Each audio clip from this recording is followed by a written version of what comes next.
আজকে খুবই দুর্ভাগ্যের বিষয়।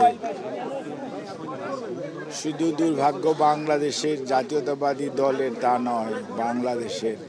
কারণ বাংলাদেশের এমন এক আপসহীন নেত্রী, দেশনেত্রী বেগম খালেদা জিয়া, বিএনপির চেয়ারপারসন, আজকে 30শে ডিসেম্বর ভোর 6টায় এবার কেয়ার হসপিটালে চিকিৎসারত অবস্থায় ইন্তেকাল করেছেন। ইন্না লিল্লাহি ওয়া ইন্না ইলাইহি রাজিউন।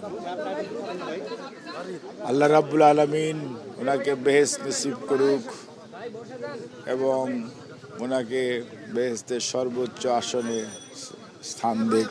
আল্লাহর কাছে আমরা এই দোয়া করি। কিন্তু আজকে যার সম্পর্কে কথা বলছেন, সত্যিকার অর্থে ওনার সাথে আমি প্রায় 484 দিন হসপিটালে বিগত 5 বছরে থেকেছি, আমি আর মাসুদ। এবং উনি বাংলাদেশ জাতীয়তাবাদী দলের চেয়ারপারসন।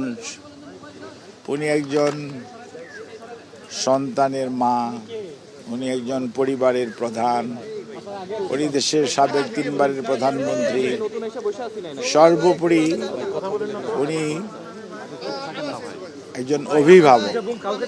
উনি সবসময় দেশের জন্য, দেশের মানুষের জন্য, দেশের মানুষের পক্ষে, দেশের স্বাধীনতার পক্ষে কথা বলার জন্য সব সময় উনি চিন্তা করতেন এবং কোনো সময় মানুষের কষ্ট হয় এই ধরনের কোনো কার্যক্রমকে উনি উৎসাহ দিতেন।